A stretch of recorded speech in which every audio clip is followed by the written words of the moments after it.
민수기 4장 34절부터 49절 우리 함께 한 목소리로 봉독합니다.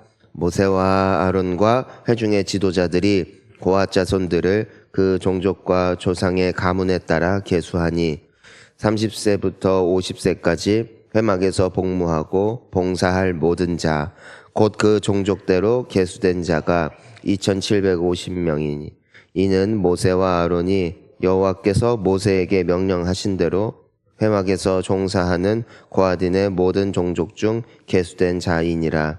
게르손 자손 중 그 종족과 조상의 가문을 따라 계수된 자는 30세부터 50세까지 회막 봉사에 참여하여 일할 만한 모든 자라.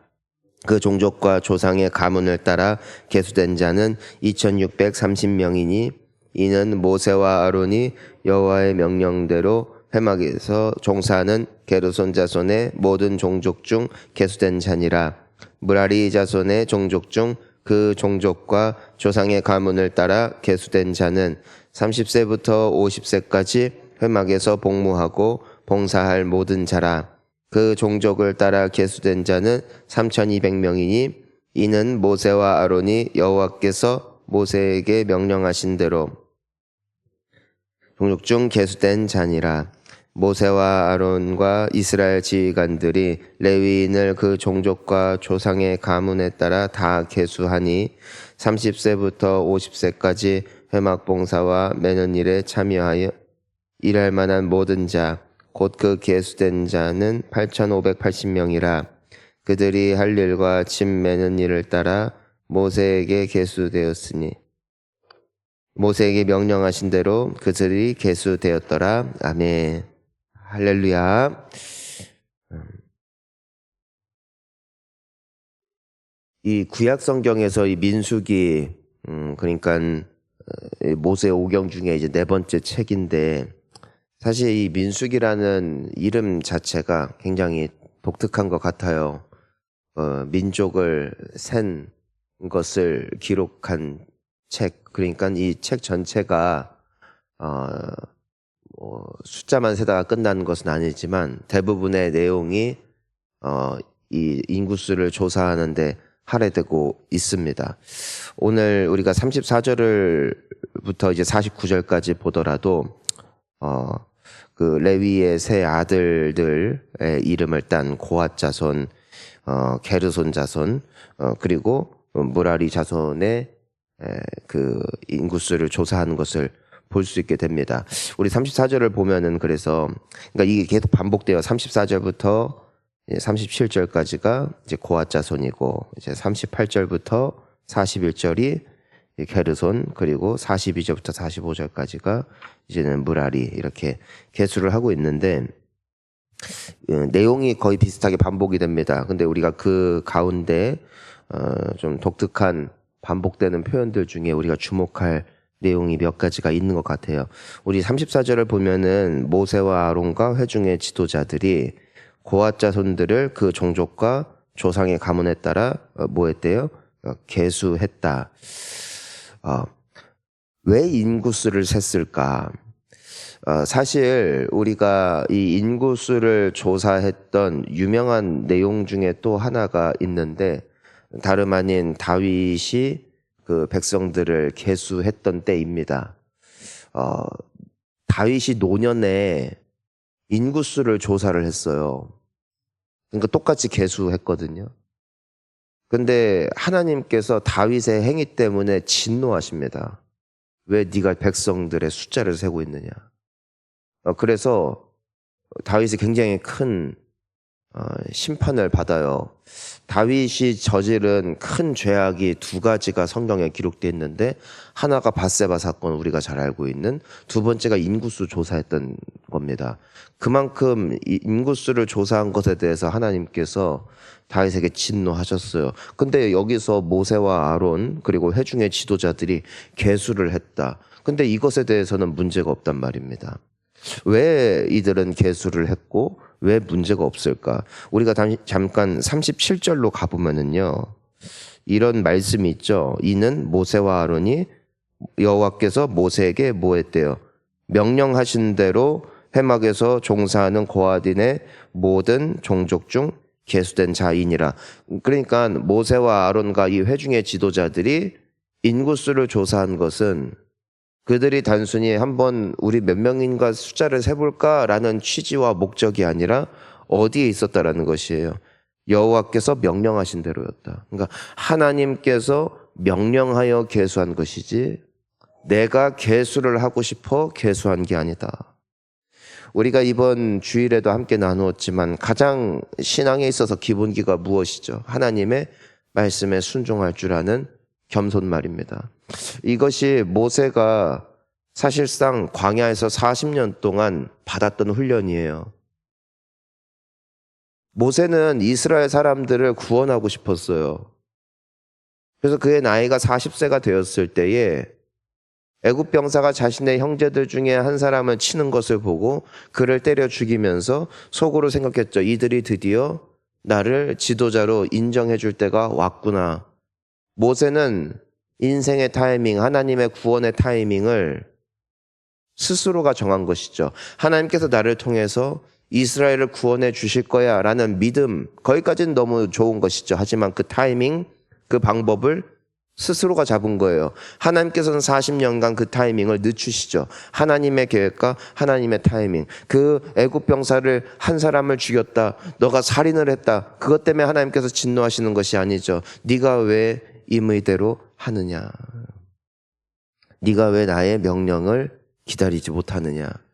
그래서 40년간 모세가 연단되었어요. 그래서 하나님께서 그를 지도자로 부르실 때 그를 비로소 이스라엘을 구원하는 그 한 사람으로 세우실 때 모세의 위치, 모세의 어떤 모습이 너무나 상반되죠.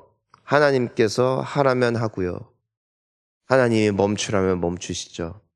모든 회중들이 자신들의 의견대로 나아간다 할지라도 여호와의 영광이 머무시는 곳에 모세도 함께 머물러 있고요. 모든 사람들이 우리는 여기 머물기를 원해요 라고 주장한다 할지라도 여호와의 영광이 움직이실 때 그는 함께 움직이죠. 그는 철저히 하나님의 임재하심과 하나님의 말씀 앞에 따라가는 인생이 된 거예요. 비로소 하나님께서 쓰시는, 하나님께서 기다리셨던 바로 그 기본이 된 사람, 그게 바로 이제 모세가 된 것이죠. 아이러니하죠. 같은 인생, 같은 인물이라도 하나님께 순종하는 인생, 혹은 나의 어떤 충동과 나의 혈기를 따르는 인생, 그거에 따라 그의 운명과 그의 삶의 내용이 완전히 바뀌는 것을 볼 수 있어요. 여러분, 우리는 어찌 보면은 바뀌지 않아요. 우리는 똑같은 사람, 우리가 성령을 받는다 한들, 우리가 지금부터 노력해서 열심히 산다 한들 우리의 성정이 바뀌겠습니까? 기질이 바뀌겠습니까? 하지만 하나님께서 쓰시는 기준은 딱 하나, 겸손의 순종. 우리가 그런 사람이 될 수 있기를 다시 한번 주의 이름으로 축원합니다. 내가 계수를 했느냐 안 했느냐는 하나님께 중요하지 않아요. 하나님의 명령을 따라 계수를 했느냐, 아니면 다윗처럼 내가 세고 싶어서 계수했느냐, 내가 뜻이 있어서 계수했느냐, 아니면 하나님의 뜻이 있기 때문에 계수했느냐. 즉 하나님에게 있어서요, 우리가 뭘 했느냐가 중요한 게 아니에요. 왜 했느냐. 삭개오가 뽕나무에 올라가요. 무엇 때문에 올라간 거예요? 믿음으로, 예수님이 보고 싶어서. 그렇지만 사람들이 나도 그럼 뽕나무에 올라가 볼래.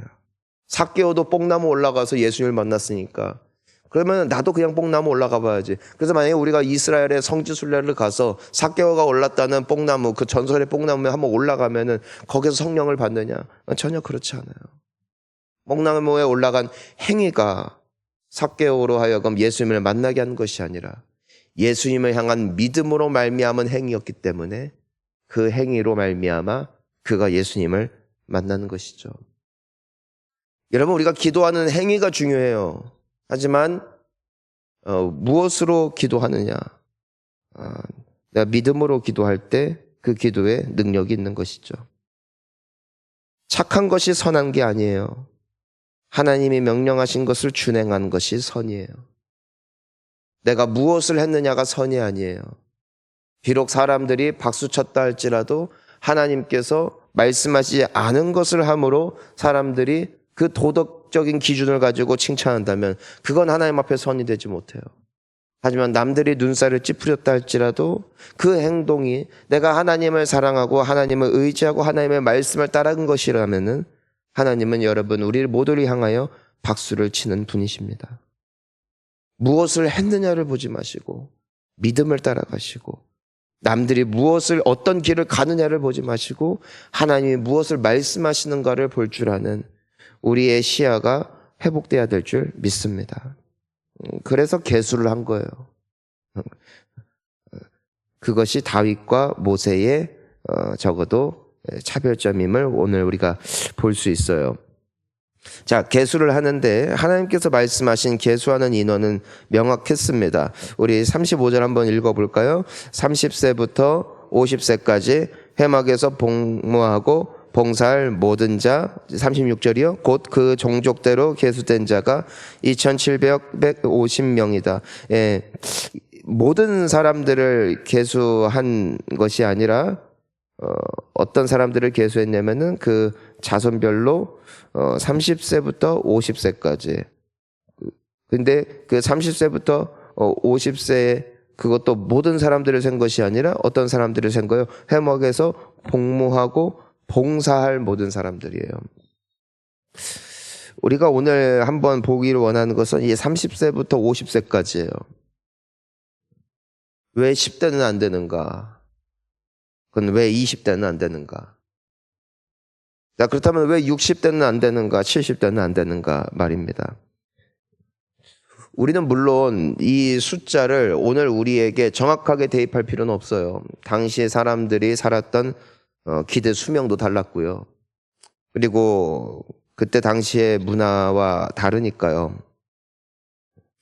하지만 여기서 우리가 볼 수 있는 건 일할 때가 있다는 것이에요. 일할 때가. 근데 왜 30세부터라는 것이 인상 깊죠? 우리는 보통 그런 말 하잖아요. 실력 없어도 괜찮아. 준비 안 돼도 괜찮아. 주님을 위하여 헌신되는 마음만 있다면 누구라도 섬길 수 있어. 우리는 그런 말을 좋아해요. 그 말이 맞아 보일 때도 있어요. 근데 적어도 오늘 우리가 이 말씀에서 볼 수 있는 하나님의 그 의지는 무엇으로 보이냐면요. 20대까지 이 회막에서 복무하고 또 봉사하기 전까지 철저한 훈련과 교육이에요. 그러니까 준비했다는 거예요. 우리가 그 성경에 보면은 집사의 자격, 장로의 자격에 대해서 언급을 하고 있는데 그 중에 굉장히 중요한 대목이 무엇인 줄 아세요? 바로 방금 입교한 자는 제외할지며예요. 무슨 말이냐면은 신앙을 막 시작한 사람은 절대로 중직을 맡기지 마라. 교회에 다닌 지 얼마 안 된 사람에게 교회의 책무를 맡기지 마라. 왜냐면은 그들이 시험에 들까 두렵다. 저도 목회를 하면서 그런 경우들을 본 것 같아요. 이분이 은혜를 너무 크게 받은 거예요. 교회 다닌 지 뭐 1년, 2년밖에 안 됐는데 성령을 받는 분들. 은혜가 막 충만해서 막 뛰는 분들. 너무 예뻐요. 근데 세우면 안 돼요. 왜냐면은 자칫 잘못 세우면은요. 그 사람들이 어떻게 되냐면은 그렇게 뜨겁지 않은 다른 이들을 보며 정죄하거나 판단할 때가 굉장히 많아요. 나는 교회 다닌 지 얼마 안 되는데도 이렇게 뜨거운데 왜 저 중직자들은, 왜 저 목회자들은 나처럼 안 하지? 아니, 성경을 보면은 성령 충만하여 이렇게 하라고 하는데 왜 저 사람들은 저렇게 오래 교회 다니면서도 저렇게 하지? 난 저렇게 안 할 거야. 어느샌가부터 말을 안 듣기도 하고요. 어느샌가부터 자기가 가장 뛰어난 신자라고 착각하는 분들도 적지 않습니다. 물론 이건 케이스마다 다를 수가 있어요. 하지만 참 놀라운 것은 우리가 성장통이 있듯이 신앙도 그렇더라고요. 우리 다 겪어봤잖아요. 우리 막 불탈 때가 있었잖아요. 근데 2, 3년 주기가 한 번 오면은요, 한 번 이렇게 꺾일 때가 와요. 혹은 정체될 때가 와요. 그것을 한 번 더 넘어갈 때 성장통으로 한 번 넘어가는, 그러니까 내 어떤 감정, 내 마음의 뜨거움, 나의 생각이 다 요동칠 때 그럼에도 그 믿음이라는 키워드 하나 붙잡고 이악 물고 버텨서 4년차, 5년차 되면 또 한 번 넘어가고요. 그리고 그때 시기 때에 또 한 번 올 수 있는, 정말 내가 이 교회를 계속 다녀야 되나, 내가 계속 이 믿음의 생활을 해야 되나, 그 고비가 또 와요. 그럼에도 불구하고 믿음이란 키워드 하나 가지고, 믿음도 아니고, 아니 어떤 감정도 아니고, 생각도 아니고, 그냥 주님이 말씀하셨으니까 거의 울다시피 죽지 못해서 버티고 또 버텨야 되는 그 시기를 또 넘어가잖아요. 그러면 또 사람이 성장하고요. 그러면 사람이 성숙해져요. 뭔가 겉으로 보이는 막 활기치고 막 길길이 날뛰는 모습은 없어질지 몰라도 그 고요함 가운데 남아있는 그 뚝심 말입니다. 그 무게 말이에요.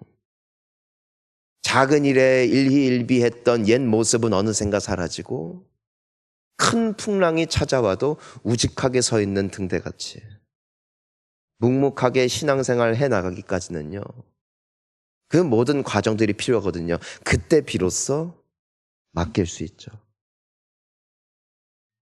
그게 오늘 우리가 볼 수 있는 30세부터 50세예요. 준비할 시기가 있어요. 저는 우리 성도님들이 우리 교회에서 진행하고 있는 행복 아카데미가 되었든 또 성경 공부가 되었든, 저는 여러분들이 잘 배우고 구비되어서 앞으로 정말 교회에 정말 중요한 일들을 맡길 수 있는 멋진 성도님들 되시기를 축복합니다. 잘 준비돼야 돼요. 후루룩 하면 안 돼요. 교회의 직분과 교회의 책무가 가벼운 게 되면 안 돼요. 말씀으로 잘 구비돼야 돼요. 그리고 영적으로 성장해야 돼요. 잘 훈련받으시기를 축복합니다. 참여해야 돼요. 그리고 때가 되면은 일해야 돼요. 그게 30세부터 50세까지가 말해주는 것이죠. 헌신할 때. 헌신할 때가 있어요. 준비할 때가 있고요. 하지만 언제까지 하는 게 아니에요. 그러니까 참 재미있는 게, 하나님께서 세우신 영적인 지도자 혹은 대제사장은 종신직이에요. 죽을 때까지예요.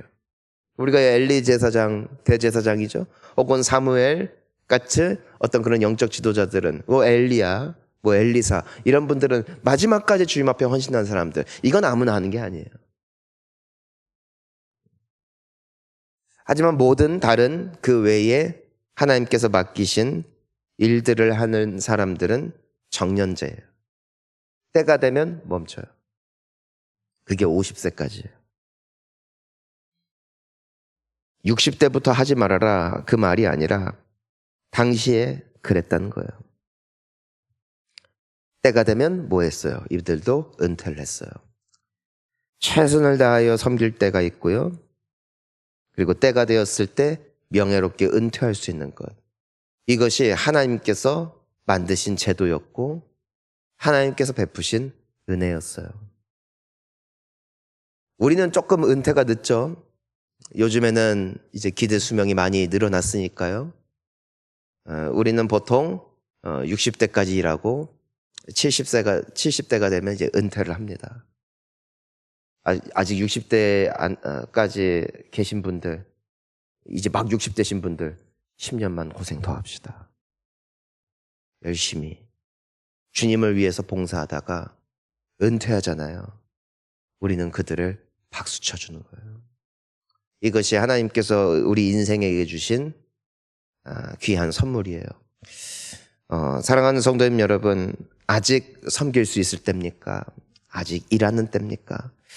우리 주님 앞에 잘 준비될 뿐 아니라 주님께 드려질 수 있는 시간 아낌없이 드려지다가 우리 주님께서 말씀하신 때에 명예롭게 박수 받으며 주님께 칭찬받으며 잘 마무리하여 남은 생에 평안하시다가 주님 품에 안기시는 우리 모든 성도님들 되시기를 주의 이름으로 축원합니다.